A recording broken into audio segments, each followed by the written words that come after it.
ബഹുമാനപ്പെട്ട മുഖ്യമന്ത്രി കൂടി മറുപടി പറയേണ്ടതുണ്ട് എന്നുള്ളതുകൊണ്ടും റവന്യൂ, സർവേ, ദുരന്ത നിവാരണം, ഭവന നിർമ്മാണം ഈ പ്രധാനപ്പെട്ട 4 പ്രശ്നങ്ങൾ പറയാനുണ്ട് എന്നുള്ളതുകൊണ്ടും അതോടൊപ്പം തന്നെ വർഷത്തിലൊരിക്കലാണ് ഈ ഡിമാൻഡുമായി ബന്ധപ്പെട്ട പ്രശ്നങ്ങളിൽ ചില കാര്യങ്ങൾ സഭയുടെ ശ്രദ്ധയിൽപ്പെടുത്താൻ പറ്റുക. കേരളത്തിൻ്റെ നിയമസഭ ചേരുമ്പോൾ ആ പ്രശ്നങ്ങൾ സ്വാഭാവികമായിട്ടും ഞങ്ങളുടെ വകുപ്പുകൾക്ക് ശ്രദ്ധയിൽപ്പെടുത്താൻ പറ്റിയൊരവസരമാണിത് എന്നുള്ളതുകൊണ്ടും അങ്ങ് പരമാവധി പറഞ്ഞത് വീണ്ടും ആവർത്തിക്കാതെ, സഭയിൽ ഒരു തവണ പോലും ആവർത്തിക്കാതെ കുറയ്ക്കാം. അനാവശ്യമായ സമ്മർദ്ദം ഉണ്ടാക്കരുത് എന്നാണ് എൻ്റെ അഭ്യർത്ഥന. സാറ്, ഈ ചർച്ചയുമായി ബന്ധപ്പെട്ട് കേരളത്തിലെ കഴിഞ്ഞ 3 വർഷക്കാലത്തിനിടയിൽ അസാമാന്യവും അത്ഭുതകരവുമായിട്ടുള്ള കേരളത്തിലെ പ്രതിപക്ഷ ഭരണപക്ഷ വ്യത്യാസമില്ലാതെ നടത്തിയൊരു വലിയ പ്രവർത്തനത്തിൻ്റെ ഭാഗമാണ് സാർ ഇവിടെ MLA-മാരിൽ ചിലരെങ്കിലും ചർച്ചയിൽ അഭിപ്രായപ്പെട്ട പട്ടയരംഗത്തെ നേട്ടങ്ങൾ. 1,53,103 പട്ടയങ്ങൾ 2ാം ഗവൺമെൻറ്റിൻ്റെ ഇടതുപക്ഷ ജനാധിപത്യ മുന്നണി ഗവൺമെൻറ്റിൻ്റെ കാലത്ത് കൊടുത്തെങ്കിൽ 1,77,000-ലേറെ പട്ടയങ്ങൾ ആദ്യ ഗവൺമെൻറ്റിൻ്റെ കാലത്ത് നമുക്ക് കൊടുക്കാനായി.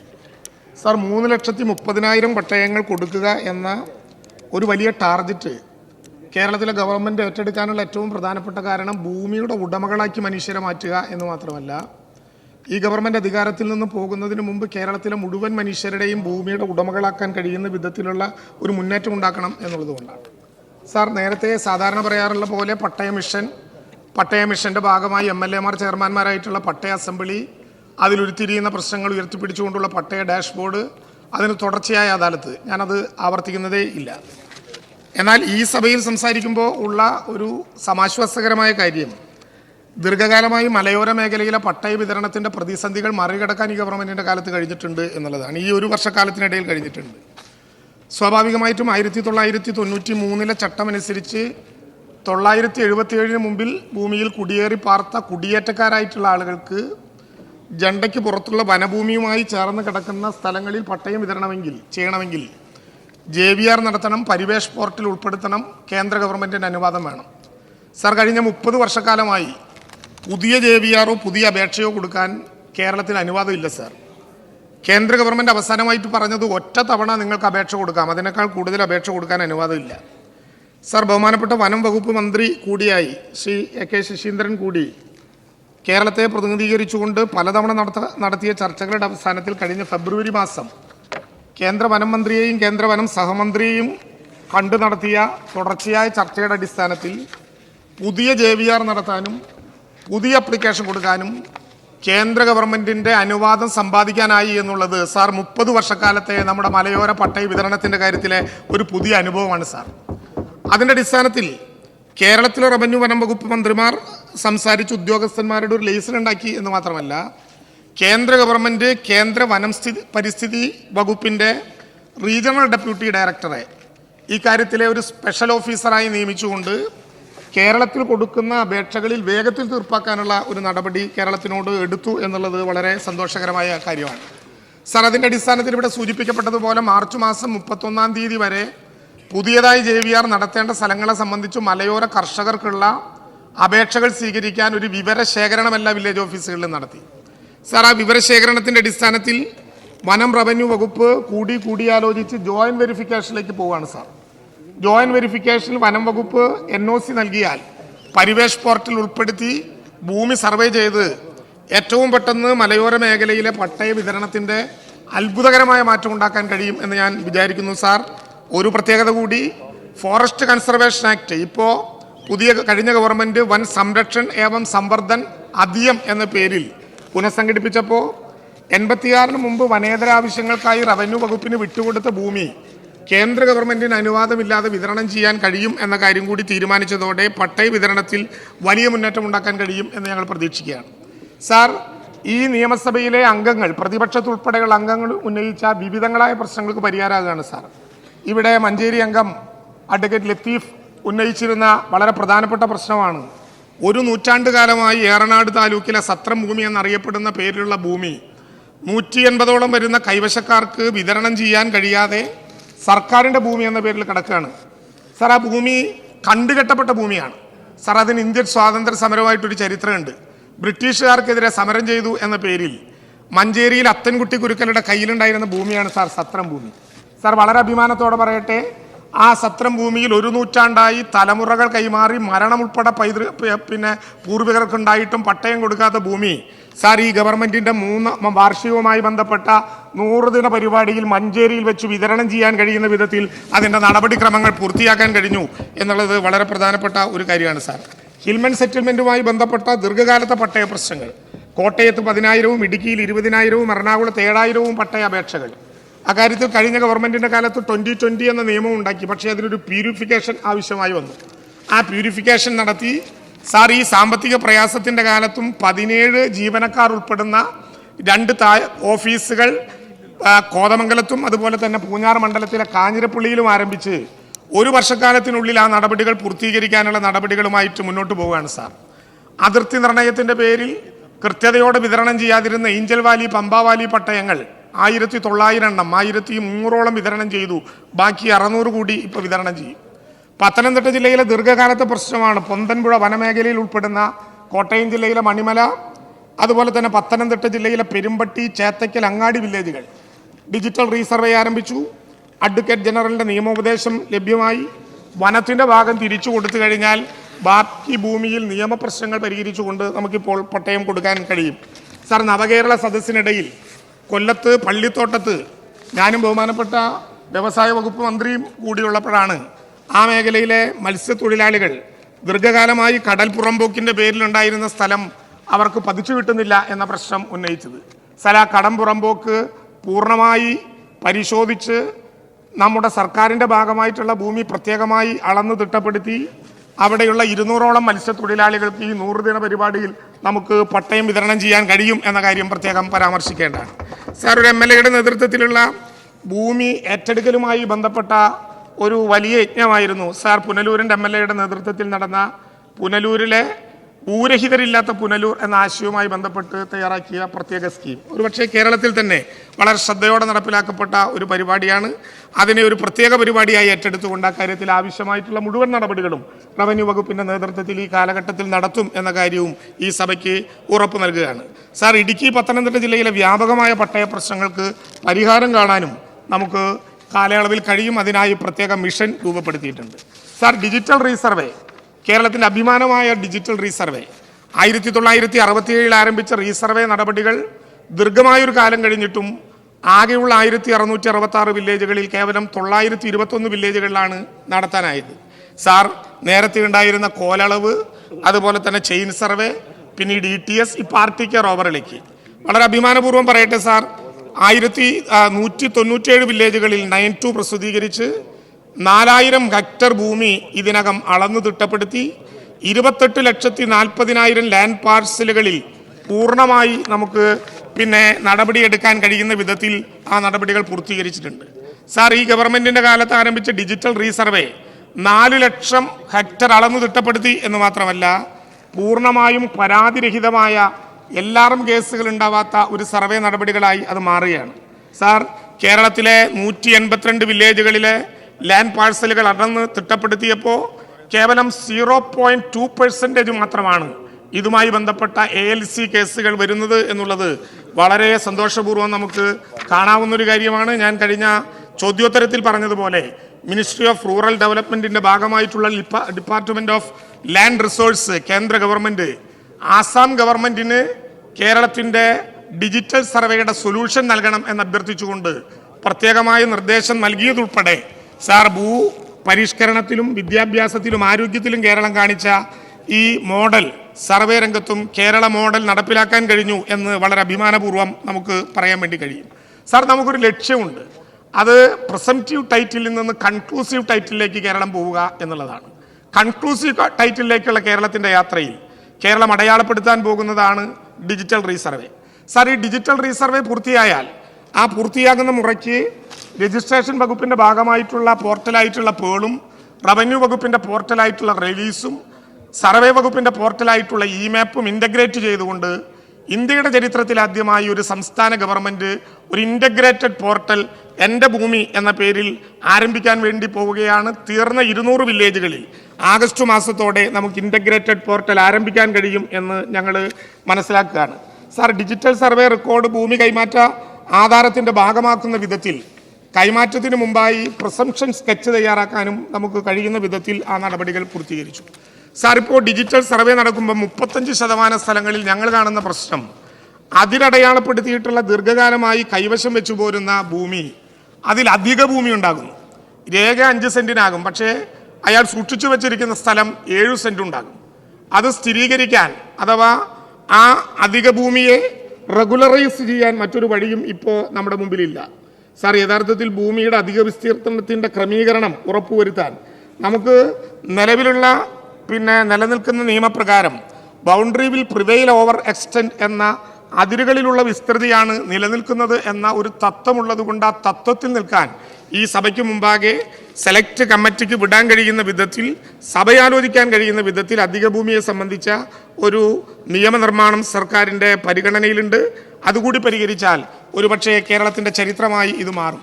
സാർ, നേരത്തെ ഇവിടെ സൂചിപ്പിച്ചതുപോലെ ഭൂമിയുടെ എല്ലാ പ്രശ്നങ്ങളും കൈകാര്യം ചെയ്യുന്ന റവന്യൂ വകുപ്പ് ഒരു റവന്യൂ ഭവൻ കവടിയാറിൽ പൈതൃക കെട്ടിടമായി ആരംഭിക്കാൻ പോകുന്നു.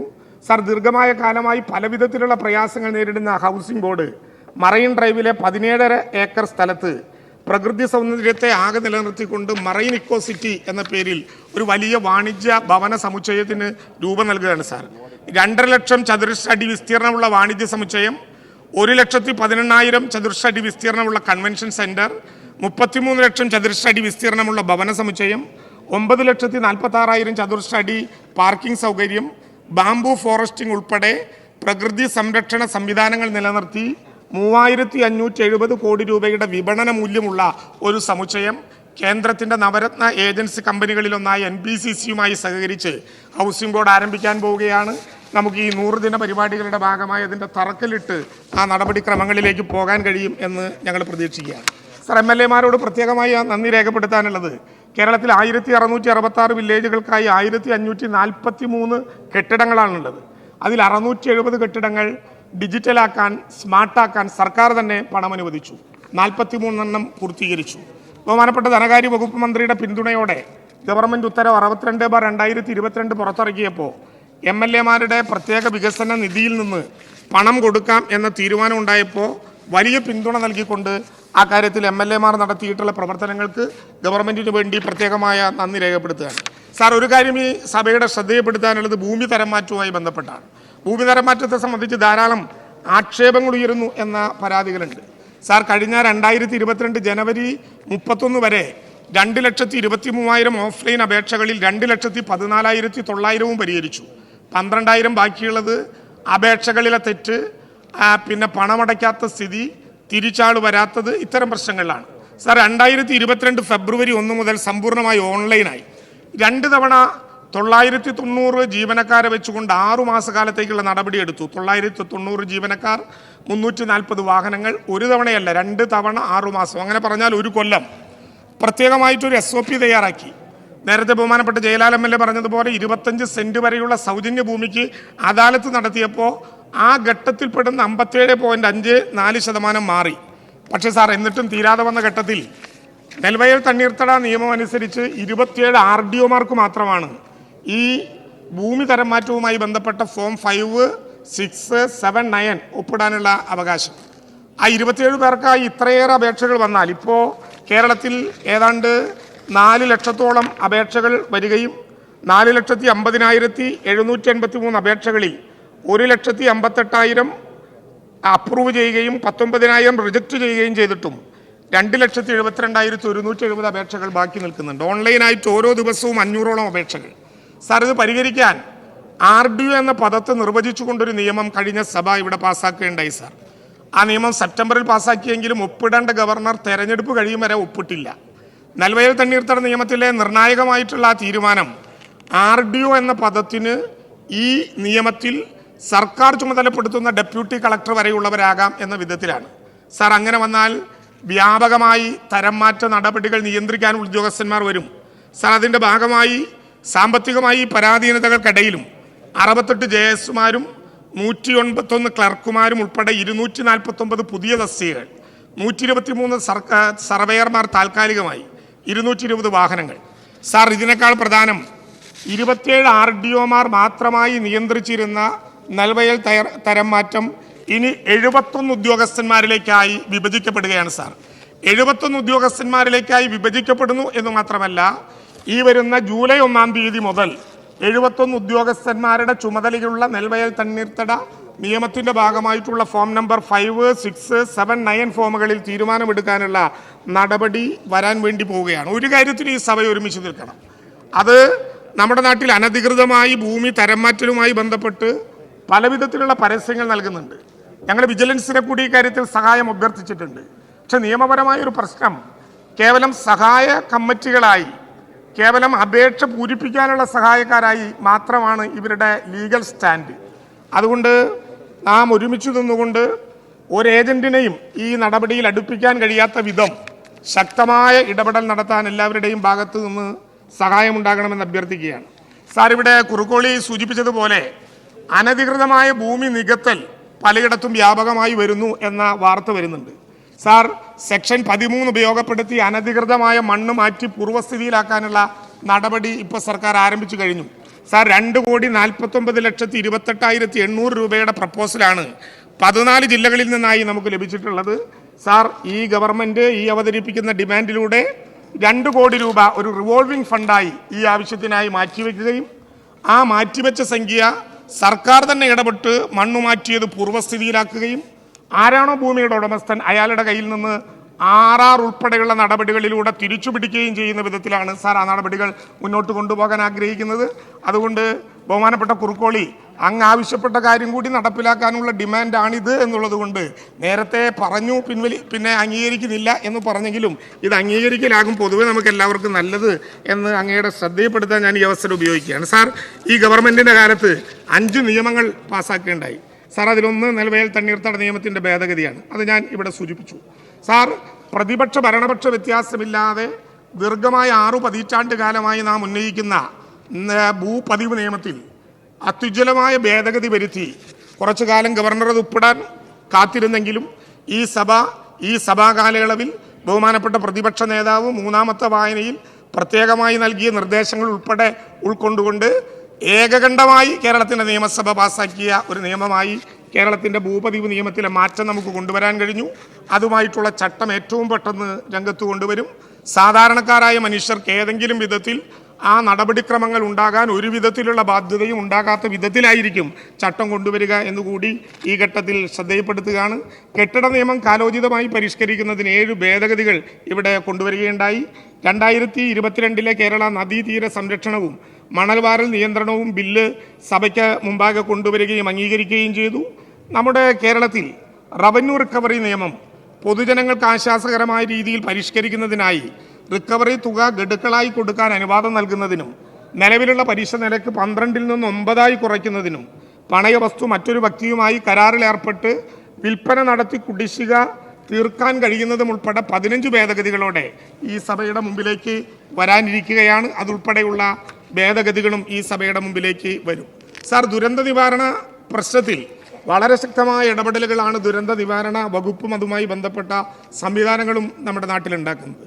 സാർ, ഈ വർഷം സംസ്ഥാന ദുരന്ത നിവാരണ അതോറിറ്റിക്ക് 6 കോടി രൂപ, ദേശീയ ചുഴലിക്കാറ്റ് പ്രതിരോധ പദ്ധതിക്ക് 30 ലക്ഷം രൂപയുമാണ് വകയിരുത്തിയിട്ടുള്ളത്.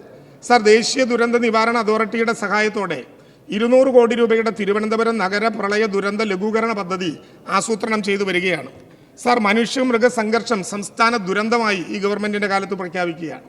നേരത്തെ വനം വകുപ്പിൻ്റെ മാത്രം ചുമതലയിലുണ്ടായിരുന്ന മനുഷ്യ മൃഗസംഘർഷം സംസ്ഥാന സവിശേഷ ദുരന്തമായി പ്രഖ്യാപിക്കുക വഴി ദുരിതാശ്വാസ സഹായം നൽകുന്നതിന് STRF കൂടി ഉപയോഗപ്പെടുത്താൻ നമുക്ക് സാധിക്കും. വനം വകുപ്പിൽ കേന്ദ്രീകൃതമായ ദുരന്ത പ്രതികരണ സംവിധാനം സ്ഥാപിക്കാൻ ആരംഭിച്ചു. സാർ, ഇത്തരം സാഹചര്യത്തിൽ വിവിധ വകുപ്പുകളുടെ ഇടപെടലിനായി ഒരു SOP തയ്യാറാക്കി വരികയാണ്. സാർ, ചൂട്, സൂര്യതാപം, സൂര്യാഘാതം, താപതരംഗം എന്നിവ സംസ്ഥാന സവിശേഷ ദുരന്തമായി ഇപ്പോൾ പ്രഖ്യാപിച്ചിട്ടുണ്ട്. ഇപ്പോഴുണ്ടായ കൃഷിനാശത്തിന് 257 കോടി 12 ലക്ഷം രൂപയും മൃഗസംരക്ഷണ മേഖലയിൽ 1 കോടി 50 ലക്ഷം രൂപയും നഷ്ടമായി കണക്കുകൂട്ടിയിട്ടുണ്ട്. ദുരന്ത പ്രതികരണ നിധിയിൽ നിന്ന് അനുവദിക്കാവുന്ന തുക മാനദണ്ഡമനുസരിച്ച് അതിവേഗം അനുവദിക്കും. സാർ, ഈ വർഷം ചൂടിൽ പാലക്കാട് 2 പേർ മരണപ്പെട്ടു എന്ന് സ്ഥിരീകരിച്ചിട്ടുണ്ട്. കോഴിക്കോട്, എറണാകുളം, മലപ്പുറം എന്നിവിടങ്ങളിൽ ഓരോ മരണം റിപ്പോർട്ട് ചെയ്തിട്ടുണ്ടെങ്കിലും അതിൻ്റെ മരണകാരണം പൂർണ്ണമായി സ്ഥിരീകരിക്കപ്പെട്ടിട്ടില്ല. സാർ, നേരത്തെ ഇവിടെ സൂചിപ്പിച്ചു, പ്രവചനാത്മകമായ ഒരു കാലാവസ്ഥയല്ല കേരളത്തിന് മുമ്പിലുള്ളത്, പ്രവചനാതീതമായ ഒരു കാലാവസ്ഥയാണ്. 2018 IMDയുടെ മാത്രം റിപ്പോർട്ടുകളാണ് പ്രളയത്തിന് നമുക്ക് വേണ്ടത്ര ഉണ്ടാകാതെ എന്ന് പറഞ്ഞെങ്കിലും അതിനുശേഷം കേരളം എല്ലാവിധത്തിലും ഏജൻസികളുടെ സഹായം നമ്മൾ ഏറ്റുവാങ്ങുകയുണ്ടായി. സ്കൈമെറ്റ് ആണെങ്കിലും GFS ആണെങ്കിലും IBM വെതർ ആണെങ്കിലും എല്ലാം. കേരളത്തിലിപ്പോൾ IMDയുടെ നേതൃത്വത്തിൽ 127 മഴമാപിനികളും സ്കൈമെറ്റിന്റെ നേതൃത്വത്തിൽ 114 മഴമാപിനികളും സ്ഥാപിച്ചു. സാർ, കഴിഞ്ഞ മാസം കണിച്ചാർ, കണ്ണൂർ, മൂടാടി, കോഴിക്കോട് എന്നിവിടങ്ങളിൽ പുതിയ മാപിനികൾ വെച്ച് ആരംഭിച്ചു. കേരളത്തിൽ 126 സൈറനുകൾ സ്ഥാപിച്ചു. അതിന് ഒരു മുൻകൂർ ട്രയലും നടത്തുകയുണ്ടായി. ഏതെങ്കിലും വിധത്തിൽ ഇത്തരം ദുരന്തങ്ങളുണ്ടായാൽ ആളുകളെ അറിയിക്കാൻ വരുന്ന വിധത്തിൽ ഉച്ചത്തിൽ മുഴക്കാവുന്ന സൈറനുകൾ 126 കേന്ദ്രങ്ങളിലാണ് ഇപ്പോൾ സ്ഥാപിച്ചിട്ടുള്ളത്. അവയുടെ കേന്ദ്രീകൃത പ്രവർത്തനം ജൂൺ 2024 തന്നെ ആരംഭിച്ചിട്ടുണ്ട്. കാലാവസ്ഥാ പ്രവചനം SMS വഴി നൽകുന്ന സംവിധാനവും സാർ ഇപ്പോൾ കേരളത്തിലുണ്ട്. ഈ സഭയുടെ മുമ്പാകെ പറയാനുള്ള അതുപോലെ പ്രധാനപ്പെട്ട ഒരു കാര്യം, 1970 ജനുവരി 1-ാം തീയതി കേരളം നിയമത്തിലൂടെ അവസാനിപ്പിച്ചതാണ് ജന്മിത്തം. എന്നാൽ ജന്മിത്തവും കുടിയായ്മയുമായി ബന്ധപ്പെട്ട നിരവധി കേസുകൾ ഇപ്പോഴും കേരളത്തിൽ നിലനിൽക്കുന്നുണ്ടായിരുന്നു. ജന്മിത്തവും കുടിയായ്മയുമായി ബന്ധപ്പെട്ട എല്ലാ കേസുകളും LTA പ്രയോജനപ്പെടുത്തി അതുമായി ബന്ധപ്പെട്ട എല്ലാ കേസുകളും ഈ ഗവൺമെന്റിന്റെ കാലത്തോടെ പൂർത്തിയാക്കാൻ കഴിയും എന്ന ആത്മവിശ്വാസത്തോടു കൂടിയുള്ള പ്രവർത്തനത്തിനാണ് നാം മുന്നോട്ട് പോകുന്നത്. അതിൻ്റെ ഭാഗമായി LTകളെ ശാക്തീകരിക്കാനും അതുമായി ബന്ധപ്പെട്ട പ്രവർത്തനങ്ങൾ മുന്നോട്ട് പോകാനും കഴിഞ്ഞു. നിലവിലുള്ള കേസുകൾ 2005ഓടെ 25ഓടെ അവസാനിക്കും. എന്നാൽ അറിവില്ലായ്മ കൊണ്ട് കുടിയാനോ കുടിയാനായി കരുതപ്പെടുന്നവനോ ഡീംഡ് ടെനന്റ് ആയ ആർക്കെങ്കിലും ഇനിയും അപേക്ഷ നൽകാനുണ്ടെങ്കിൽ അത് സ്വീകരിക്കാനും പ്രയാസം ഉണ്ടാകില്ല. സാർ, TLBകളെ 4 സോണൽ ബോർഡുകളാക്കി.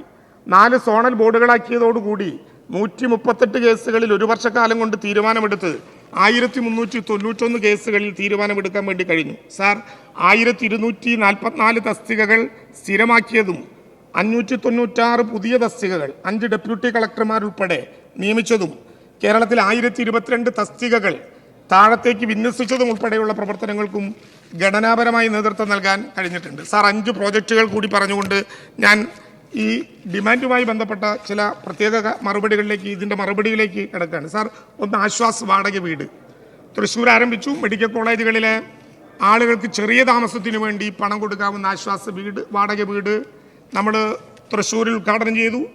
ആലപ്പുഴയിലും കണ്ണൂരിലും നിർമ്മാണ പ്രവർത്തനം ആരംഭിച്ചു. ഇടുക്കിയിൽ ഉൾപ്പെടെ ആശ്വാസ വാടക വീടിൻ്റെ പ്രവർത്തനം താമസിയാതെ ആരംഭിക്കും. സാർ, ഏറ്റവും ദയനീയമായി കാണുന്ന ഒരു കാര്യം, 50-ാം വർഷത്തിൽ ലക്ഷം വീട് പദ്ധതിയിലൂടെ ഇരട്ട വീടുകളായ മാറിയ സ്ഥലങ്ങളിൽ നടുവിലുള്ള ചുമര് തകർന്നു വീഴുന്ന പരുവത്തിലാണ് പല വീടുകളും നിൽക്കുന്നത്. സാർ, കുറേയേറെ വീടുകൾ മാറ്റിക്കൊണ്ടിരിക്കുകയാണ്.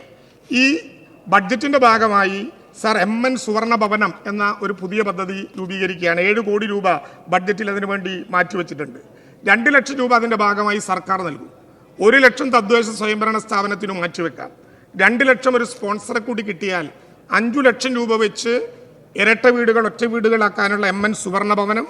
അതോടൊപ്പം തന്നെ CSR ഫണ്ട് പൂർണ്ണമായി ഉപയോഗപ്പെടുത്തി 75,000 രൂപ സർക്കാരിൻ്റെ 75,000 രൂപയും ഭൂമിയും സർക്കാരിൻ്റെയും ഉപഭോക്താവിൻ്റെയും പങ്കാളിത്തം ഉറപ്പുവരുത്തി MN നവയുഗ പദ്ധതിയും നമ്മൾ തയ്യാറാക്കുകയാണ്. അതിന് 3 കോടി രൂപ ചെലവ് വരും. സാർ, ഇന്ന് എല്ലായിടത്തും പ്രയാസകരമായൊരു പ്രശ്നം പ്രായമായ ആളുകളുടെ ജീവിതത്തെ സംബന്ധിച്ചിട്ടുള്ള ചർച്ചകളാണ്. രക്ഷകർത്താക്കളെ ഒറ്റയ്ക്കാക്കി മക്കൾ പലയിടങ്ങളിലേക്ക് യാത്ര ചെയ്യുന്നു എന്നുൾപ്പെടെ പലവിധത്തിലുള്ള ആശങ്കകൾ കേരളത്തിലുണ്ട്. എല്ലാ ജില്ലകളിലെയും പ്രായമായവരെ സംരക്ഷിക്കാൻ മാനസിക ഉല്ലാസം ഉൾപ്പെടെയുള്ള എല്ലാ സൗകര്യങ്ങളും അടങ്ങുന്ന വാർദ്ധക്യകാല ഭവന സമുച്ചയങ്ങൾ സായന്തനം എന്ന പേരിൽ ഹൗസിംഗ് ബോർഡ് ആരംഭിക്കാൻ വേണ്ടി ആലോചിക്കുകയാണ്. ഇതിൻ്റെ ഭാഗമായി ഹൗസിംഗ് ബോർഡിൻ്റെ ഭൂമിയിൽ കോട്ടയത്തെ ഗാന്ധിനഗറിലും തിരുവനന്തപുരത്തെ നെട്ടയത്തുമായിരിക്കും ആദ്യം സായന്തനം എന്ന പേരിലുള്ള വാർദ്ധക്യകാല ഭവന സമുച്ചയങ്ങൾ നമ്മൾ ആരംഭിക്കുക. സർ, തൻ്റെ ഇടം പോക്സോ കേസിൽ ഇരകളാക്കപ്പെട്ടിട്ടുള്ള അതിജീവിതകളായിട്ടുള്ള കുട്ടികൾ, അതോടൊപ്പം 18 വയസ്സ് കഴിയുമ്പോൾ സാമൂഹിക സുരക്ഷാ കേന്ദ്രങ്ങളിൽ നിന്ന് വയസ്സിൻ്റെ പേരിൽ ഒഴിവാക്കപ്പെടുന്നവർ, അവരെ ജനങ്ങളുടെ കൂട്ടത്തിൽ താമസിക്കാൻ EWSൽ ഉൾപ്പെടുത്തിക്കൊണ്ട് തൻ്റെ ഇടം എന്ന പദ്ധതി ആരംഭിക്കുന്നു.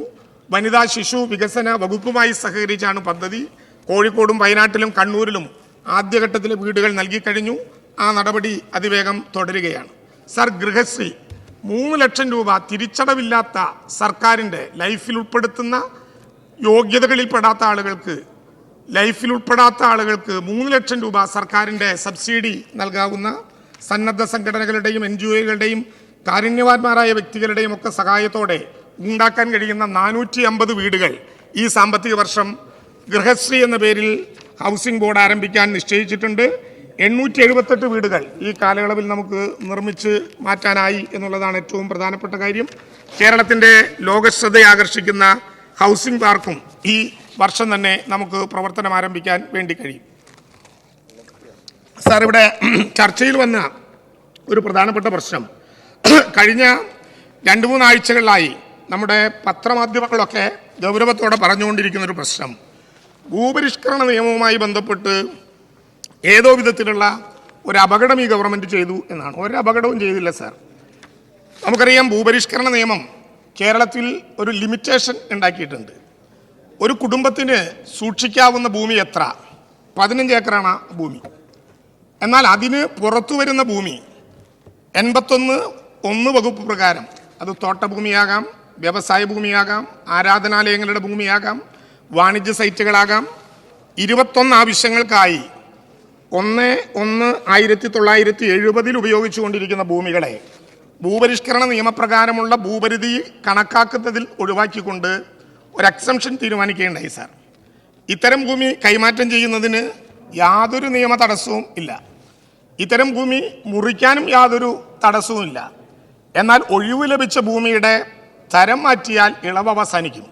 ഭൂമി പിന്നീട് ഡിക്ലറൻ്റ് ആർജിച്ച ഭൂമിയായി കണക്കാക്കി മിച്ചഭൂമി കേസ് പുനരാരംഭിച്ച് പരിധിയിൽ കൂടുതലുള്ള ഭൂമി മിച്ചഭൂമിയായി ഏറ്റെടുക്കണം എന്ന് ഭൂസംരക്ഷണ നിയമത്തിൻ്റെ 87-ാം വകുപ്പ് ഏറ്റവും ശ്രദ്ധയോടുകൂടി റിപ്പോർട്ട് ചെയ്തിട്ടുണ്ട്.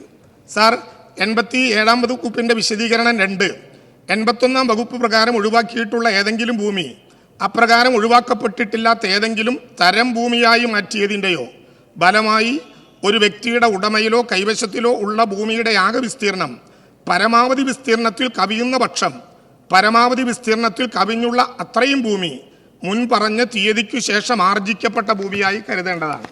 അങ്ങനെ പറഞ്ഞാൽ 15 ഏക്കറിൽ ഭൂമി കൂടുതലുള്ളയാൾ 100 ഏക്കർ വെച്ചിട്ടുള്ളൊരു തോട്ടത്തിൻ്റെ 10 ഏക്കർ മുറിച്ച് വിറ്റാൽ ആ 10 ഏക്കറും ഇയാളുടെ ആർജിക്കപ്പെട്ട ഭൂമിയായി കണക്കാക്കപ്പെടും.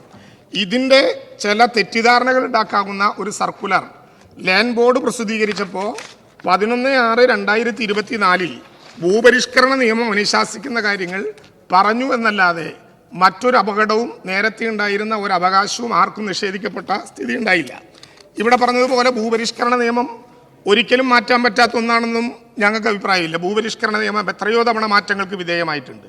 പക്ഷേ അർത്ഥശങ്കയ്ക്കിടയില്ലാത്ത വിധം പറയട്ടെ, ഭൂപരിഷ്കരണ നിയമമാണ് ഈ കേരളത്തിലെ മണ്ണില്ലാത്ത മനുഷ്യന് മണ്ണ് കൊടുക്കാനുണ്ടായ മണ്ണില്ലാത്ത മനുഷ്യന് മണ്ണ് കൊടുത്ത് ലോകത്തിൻ്റെ ശ്രദ്ധയിൽപ്പെട്ട ഒരു പ്രസ്ഥാനം എന്നുള്ളത് കൊണ്ട് അന്ന് ഈ ഭൂമി ആർജിത ഭൂമിയാണെങ്കിൽ അതെല്ലാം പിടിച്ചെടുത്ത് മിച്ചഭൂമിയായി സാധാരണക്കാർക്ക് വിതരണം ചെയ്യുമായിരുന്നു ആ നിയമത്തിൻ്റെ അടിസ്ഥാനത്തിൽ.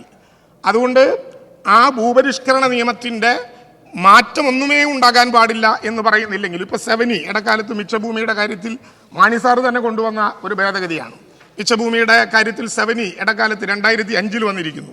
സാർ, ഭൂപരിഷ്കരണ നിയമത്തിൻ്റെ അന്തസ്സത്തയിൽ മാറ്റം വരുത്താവുന്ന ഒരു നടപടികളും സ്വീകരിക്കുക കേരളത്തിന് ഹിതകരമല്ല എന്നുള്ളത് കൊണ്ടാണ് ആ തരത്തിലുള്ള നടപടികളുമായി മുന്നോട്ട് പോകുന്നത്. മറ്റു കാര്യങ്ങൾ സ്വാഭാവികമായും നമുക്ക് ആലോചിക്കാവുന്നതാണ്. ഇവിടെ പ്രിയപ്പെട്ട MK അക്ബർ സൂചിപ്പിച്ച ചാവക്കാട് താലൂക്ക് ഓഫീസും രാമ്യക്കാരേട്ടിൻ്റെ സ്ഥലവും, നമ്മുടെ ആൻസലൻ MLA സൂചിപ്പിച്ച നെയ്യാറ്റിങ്കരയിലെ താലൂക്ക് ഓഫീസിൻ്റെ പുതിയ കെട്ടിടം, KD പ്രസാദൻ സൂചിപ്പിച്ച ഫെയർ വാല്യൂവുമായി ബന്ധപ്പെട്ട അപാകതകൾ, അതിവിടെ ഡിജിറ്റൽ സർവേയിൽ തന്നെ അപാകതകൾ പരിഹരിക്കാനുള്ള സൗകര്യമുണ്ട്. ശ്രീ KK രാമചന്ദ്രൻ സൂചിപ്പിച്ച ഹൗസിംഗ് ബോർഡിൻ്റെ സ്ഥലം ലൈഫിൽ അംഗങ്ങൾക്ക് വേണ്ടി പിന്നെ വിതരണം ചെയ്യാനുള്ള കാര്യം, ഇതെല്ലാം പരിശോധനയുള്ളതാണ്. ആവശ്യമായ പരിശോധന നടത്തി നമുക്ക് ചെയ്യാവുന്നതാണ്. കുറുക്കോളി ഇവിടെ പറഞ്ഞപ്പോൾ എനിക്ക് മനസ്സിലായില്ല, ഏതോ ഒരു മാതൃഭൂമിയോ ഒരു പത്രം അദ്ദേഹം വായിച്ചു. അദ്ദേഹം കുറച്ചുകൂടി ധാരണയുടെ അടിസ്ഥാനത്തിൽ ഈ കാര്യങ്ങൾ ചെയ്യുന്ന ആളാണെന്നാണ് എൻ്റെ ധാരണ. ഞാൻ ഉറപ്പിച്ച് പറയാം, അങ്ങ് പരിശോധിച്ചോ? അങ്ങ് ഇവിടെ പറഞ്ഞല്ലോ അങ്ങനെയുള്ളവരുടെ പേരുകൾ ഉണ്ടായി എന്നാണല്ലോ അങ്ങ് പറഞ്ഞത്.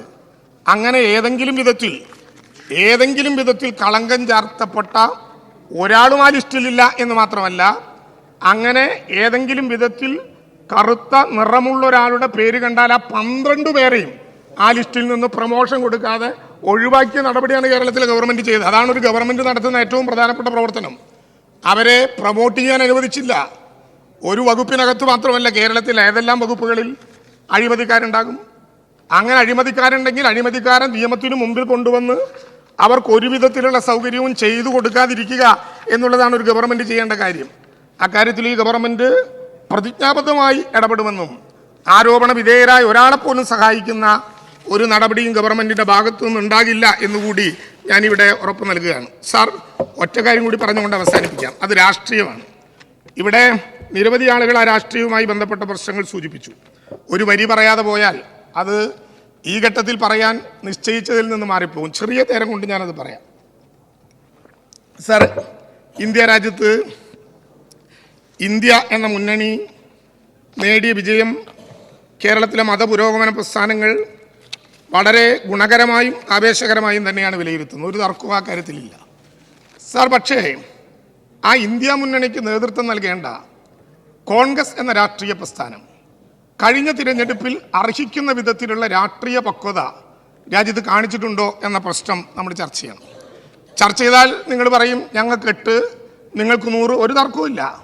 മഹാരാഷ്ട്രയിൽ നിങ്ങളുടെ മുന്നണിക്ക് ഒപ്പം നിൽക്കേണ്ടയാളെ എതിരായി നിർത്തി ജയിപ്പിച്ചത് ഉൾപ്പെടെ 99+1 100 പേർ കോൺഗ്രസിൻ്റെ നേതാക്കളായി പാർലമെൻറ്റ് വന്നു എന്നുള്ളത് ശുഭോദർക്കമായ കാര്യമാണ്. ഒരു സംശയവും ആ കാര്യത്തിലില്ല.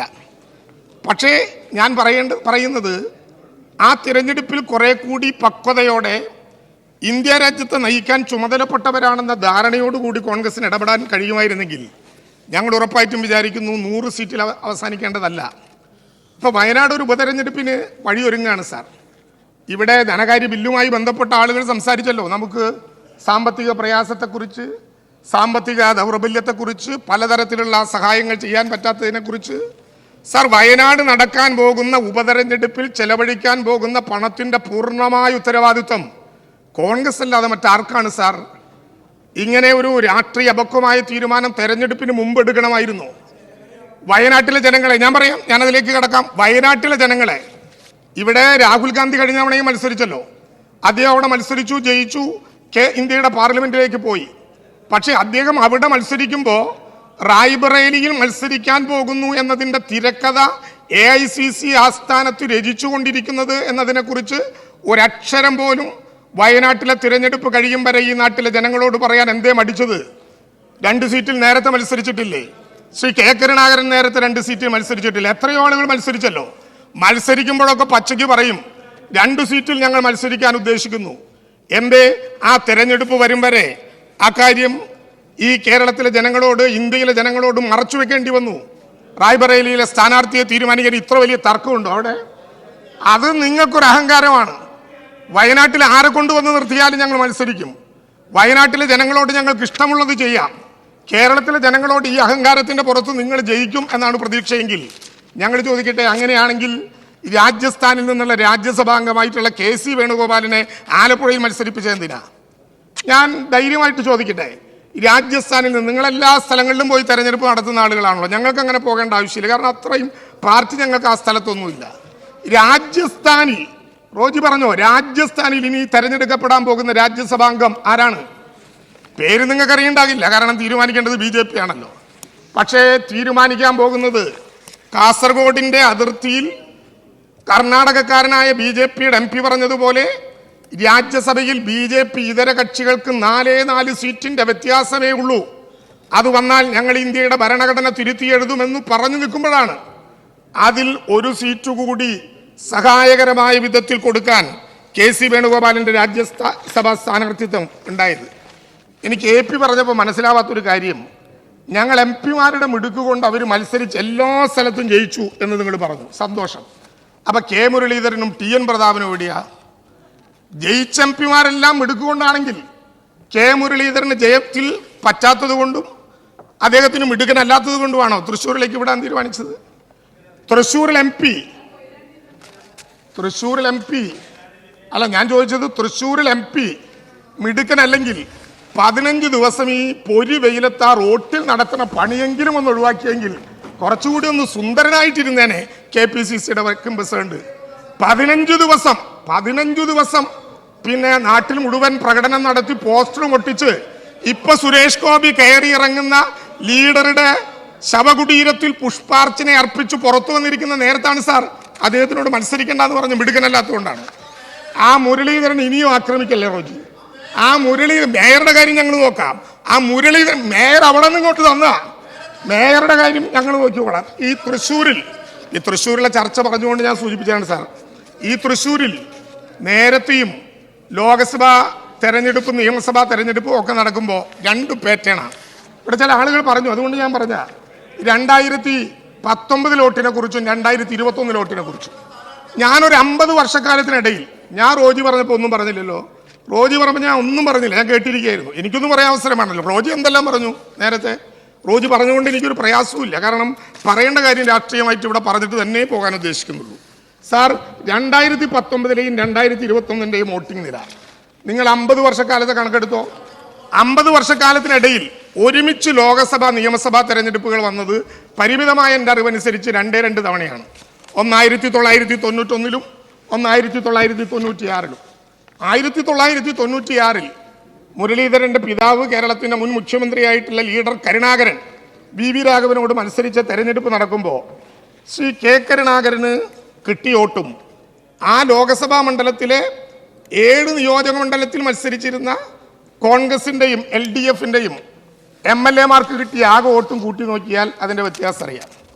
ലോകസഭാ തെരഞ്ഞെടുപ്പ് നടക്കുമ്പോൾ UDFന് 3,08,482 വോട്ട്, LDFന് 3,08,482, UDFന് 3,07,002. സാർ ലോകസഭയിൽ മത്സരിച്ചപ്പോൾ നിയമസഭയിൽ മത്സരിച്ചപ്പോൾ LDFന് അതിനേക്കാൾ കൂടുതൽ വോട്ട് കിട്ടിയിരുന്നു. നിയമസഭയിൽ LDFന് വോട്ട് കിട്ടിയ അതേ ആളുകൾ തന്നെ UDFന് കോൺഗ്രസിന് ചെയ്ത അനുഭവം ഉണ്ടല്ലോ. ഞാൻ എൻ്റെ നിയോജക മണ്ഡലം നിങ്ങൾ കണക്കൂട്ടി പരിശോധിച്ചാൽ മതി. ഒല്ലൂർ നിയോജക മണ്ഡലം 996-ൽ നിയമസഭയിലേക്ക് CN ജയദേവനാണ് അവിടെ വിജയിച്ചത്. 5,682 വോട്ടിൻ്റെ ഭൂരിപക്ഷം. അതേ നിയോജക മണ്ഡലത്തിൽ ഒരേ വോട്ടർമാർ 2 പട്ടികയിലിട്ട വോട്ട്.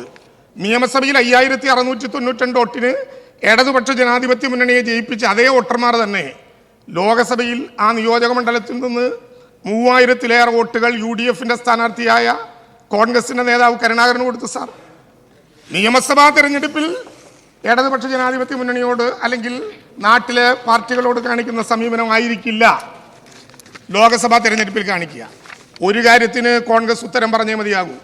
ലോകസഭയിലേക്കുള്ള BJPയുടെ താമരവിരിയിൽ വിരിഞ്ഞ ആദ്യത്തെ സ്ഥാനാർത്ഥിയുടെ യാത്രയ്ക്ക് പിന്നിൽ 64,000 വോട്ട് കിട്ടിയിരുന്ന കഴിഞ്ഞ തെരഞ്ഞെടുപ്പിലെ 4,14,000 വോട്ട് കിട്ടിയിരുന്ന കഴിഞ്ഞ തെരഞ്ഞെടുപ്പിലെ കോൺഗ്രസിൻ്റെ ദയനീയമായ 3,27,000 വോട്ടിലേക്കുള്ള പിൻവലിയലുണ്ടായത് എങ്ങനെയാണ്?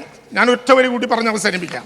സാർ ഇത് ലോകസഭയിൽ മാത്രമല്ല, ഇപ്പോൾ ഈ ചന്ദ്രശേഖരൻ ഇരിക്കുന്ന ഈ സീറ്റുണ്ടല്ലോ ബഹുമാനപ്പെട്ട അംഗം, ആ സീറ്റിൽ എന്ന് പറഞ്ഞാൽ ആ കസേരയിൽ കഴിഞ്ഞ തവണ ഇരുന്നിരുന്ന O രാജഗോപാൽ ഉണ്ടല്ലോ. O രാജഗോപാലിൻ്റെ യാത്രയുടെ വഴി നിങ്ങൾ നോക്കിക്കോ. 2006-ലെ തിരഞ്ഞെടുപ്പ് നടക്കുന്നു. നേമത്ത് അന്ന് വിജയിച്ച N ശക്തൻ്റെ വോട്ട് 60,084. 2ാം സ്ഥാനത്തുള്ള LDF സ്ഥാനാർത്ഥി വെങ്ങന്നൂർ P ഭാസ്കരൻ്റെ വോട്ട് 50,135. BJPയുടെ സ്ഥാനാർത്ഥി മലയങ്കീട് രാധാകൃഷ്ണൻ്റെ വോട്ട് 6,705. 2011 5 വർഷം കഴിഞ്ഞപ്പോൾ ചാരുപാറ രവി UDFന് വേണ്ടി മത്സരിക്കുന്നു. N ശക്തന് കിട്ടിയ 60,084 വോട്ട് ചാരുപാറ രവി എന്ന UDFൻ്റെ സ്ഥാനാർത്ഥിക്ക് വന്നപ്പോൾ 20,248 വോട്ടായി സാർ. 20,248 വോട്ടായി സാർ. അത് കഴിഞ്ഞ് BJP ജയിച്ച തവണ സുരേന്ദ്രമുള്ള സ്ഥാനാർത്ഥിയായിരിക്കുമ്പോൾ 13,860 സാർ. ഞാൻ ബഹുമാനപ്പെട്ട പ്രതിപക്ഷ നേതാവിന്റെ അസ്വസ്ഥ കണ്ട് ഞാൻ അവസാനിപ്പിക്കുക. പക്ഷേ കണക്ക് ബഹുമാനപ്പെട്ട പ്രതിപക്ഷ നേതാവ് ഈ കണക്ക് ഇവിടെ എല്ലാവരും ഞങ്ങളത് കേട്ടിരുന്നു. ഞങ്ങൾ കേട്ടിരുന്നു സാർ. നേമത്ത് താമര വിരിയിച്ച് കേരളത്തിന്റെ നിയമസഭയിലേക്ക് BJP വന്ന അതേ വഴിയിലാണ് തൃശൂർ ലോകസഭാ മണ്ഡലത്തിൽ നിന്ന് പാർലമെന്റിലേക്കുള്ള BJPയുടെ യാത്ര എന്ന് തിരിച്ചറിയുന്നതായിരിക്കും സാർ. ഈ ഡിമാൻഡ് പാസ്സാക്കണം എന്ന് ഞാൻ ഈ സഭയോട് അഭ്യർത്ഥിക്കുന്നു.